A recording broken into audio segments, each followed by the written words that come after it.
Il était une fois, niché au cœur d'une vallée luxuriante d'Afrique de l'Ouest, le village d'Akoudé, accroché aux méandres tranquilles de la majestueuse rivière Ngola. Cette rivière, artère vitale et berceau de légendes millénaires, était protégée par un esprit puissant, le dieu des rivières, dont les eaux chantaient aux habitants la promesse de fertilité et d'abondance, ou de tempête et de malédiction selon ses humeurs. Le cadre était planté, roseaux ondoyants, poissons d'argent dansant sous la lune, chants anciens portés par l'air nocturne. Dans cette communauté vivait Adjani, fille unique, orpheline de mère, élevée par sa grand-mère sage et vénérable, Matayada. Adjani était d'une beauté paisible, avec une voix limpide, douce comme l'aube sur l'eau. Les anciens disaient qu'elle chantait pour les esprits, invoquant les bronzes de la rivière, apportant la sérénité. Chaque crépuscule, le village s'asseyait au bord de l'eau pour écouter ses mélodies mystérieuses. Sa future vie se dessinait déjà.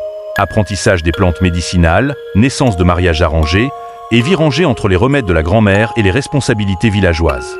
Pourtant, un souffle nouveau, fragile comme une modeste brise matinale, émanait d'elle. Une nuit enveloppée d'une brume épaisse, cette qui dérobe la réalité à la vue humaine, Adjani s'aventura près de l'eau. La rivière frémissait comme habitée d'une présence. Là, surgit Ngolaman, l'émanation liquide d'un homme et du fleuve même. Sa peau semblait faite d'écume et de lueur d'aube, ses yeux reflétaient l'infini des eaux. Il parla lentement, comme quand l'eau des sources s'éveille sans bruit, révélant un murmure de sagesse. Il confia à Adjani une prophétie. Une menace obscure, l'esprit maléfique Kobo, rôdait, altérant l'eau, envoyant maladie et sécheresse. Les rituels perdus avaient permis à Kobo de s'emparer d'une source voisine. Bientôt, son influence gagnerait l'Angola. Le dieu offrit aux villageois une seule chance. Un enfant, né d'Adjani et issu de lui, posséderait le pouvoir de pacifier les eaux. Avant qu'elle n'eût pleinement conscience de la portée de ses paroles, Adjani ressentit un frisson particulier et, en son sein, une force commença à se forger. Elle était enceinte du dieu des rivières. Lorsque la nouvelle se répandit, les anciens, d'abord incrédules, furent rejoints par la peur. Un enfant divin ou le présage d'un malheur. Matayada multiplia les incantations et amulettes, veillant nuit et jour sur Adjani. Mais le sort semblait s'inverser. L'eau perdit son éclat, les troupeaux refusèrent de s'abreuver, les récoltes flétrirent. Pourtant, une aura étrange irradiait la jeune femme. Une fluorescence bleuâtre, discrète, comme un reflet lunaire sur l'eau. Un signe que son enfant, déjà, émettait une vibration spirituelle. Malgré la tourmente, la grand-mère veillait. Elle veillait sur Adjani lorsqu'elle dormait, la préparait aux visions qui la hantaient chaque nuit. Pendant ce temps, Kobo, la créature sourde à l'humanité, étendait son influence. Les rumeurs de cultes interdits en sa faveur circulaient, timidement suggérées autour du feu et dans les ombres du village. Les anciens racontaient que Kobo était né d'un ancien affrontement entre esprits, que son nom signifiait ruine et asphyxie. Il se nourrissait de la peur des hommes, enlaçait l'eau dans une spirale de saleté et de chaos. La rivière Ngola devint trouble, sa surface noire, ses poissons mourants. Les villageois s'inquiétaient, invoquaient les ancêtres, mais rien ne semblait pouvoir ramener la clarté. C'est alors que les visions nocturnes commencèrent. Dans les nuits sans étoiles, Adjani entendait Ngolaman qui l'appelait. Il l'entraînait dans des songes oniriques, la guidant dans des cavernes sous-marines, où de majestueux poissons argentés constituaient une cour silencieuse. Ils avançaient sur des galets luminescents jusqu'à un sanctuaire sacré, l'écaille de Ngola, un artefact de roche et d'eau figée, entouré d'inscriptions anciennes.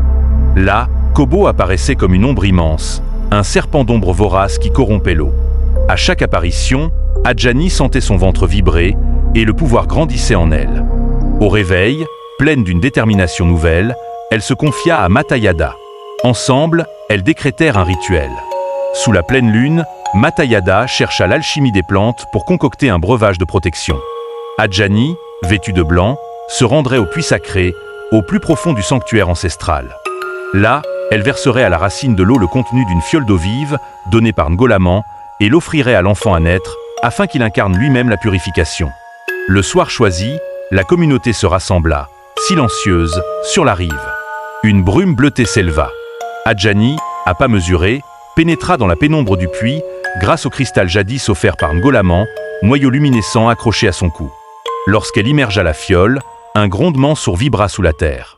Kobo surgit alors, plus grand, plus sombre, comme une blessure ouverte dans l'air. Un duel antique s'engagea.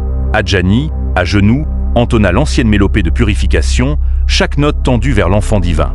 Kobo ressassait la corruption dans un cri sans forme. Les eaux se retournèrent, jetant des gerbes luminescentes et des tourbillons menaçants. l'enfant s'agita dans l'utérus d'Adjani. Un jet d'eau vive sortit de la fiole, éclatant en une pluie scintillante. La rivière Ngola, en un râle profond, sembla briser ses propres chaînes. Kobo hurla, se fissura, puis, comme évanescent, disparut dans les brumes souterraines, laissant derrière lui une eau redevenue claire. Adjani chancela, frappée par l'effluve du divin, s'écroula, inconsciente, les battements de son cœur et ceux de la rivière s'accordaient au rythme d'un même souffle. À l'aube, la lumière caressait la nouvelle clarté de l'eau. Le village, en émoi, observait Adjani endormie sur le bord du sanctuaire. Puis, un cri perçant. Elle donna naissance à un garçon, à la peau nacrée teintée de bleu, aux yeux scintillants comme une source sous la lune. Il poussa un premier cri qui résonna comme un appel aux esprits. Cela ne faisait aucun doute. L'enfant était Aske Kumba Ngola Ask, l'enfant guérisseur, issu de la rencontre des mondes humains et spirituels. Les anciens tombèrent à genoux, touchés par le miracle. Dans la foulée, la rivière retrouva son flot généreux. Les poissons revinrent, les troupeaux burent à sa source, les symptômes de maladie disparurent. L'enfant à peine né récitait déjà un chant intuitif, un appel ancien. Matayada sculpta un sanctuaire au bord de l'eau, un autel sacré orné de perles d'eau éternelle, dans lequel Adjani et Kumba venaient chaque année, lors de la pleine lune de la saison des pluies. Le jour venu, l'enfant psalmodiait le chant originel. L'eau montait alors mystérieusement, comme une prière silencieuse. Les habitants venaient en masse. Ils buvaient cette eau, emportés pour la semaison, l'utilisaient dans leur rituel, convaincus que tant qu'Adjani et Kumba veillaient, le cycle de vie entre humains et esprits demeurerait interconnecté. Et la légende prit racine dans chaque foyer. Les eaux parlantes, que l'on entend parfois la nuit, prononçaient les noms des siens, hommage murmuré à la lignée divine. Le collier de perles d'eau éternelle, brandi lors des initiations. Nul ne l'emprunte sans pure intention, sans risquer la noyade spirituelle. Les marques noires laissées par Kobo, traces à jamais gravées sur la rive ouest, rappelant la lutte qui ne doit jamais être oubliée.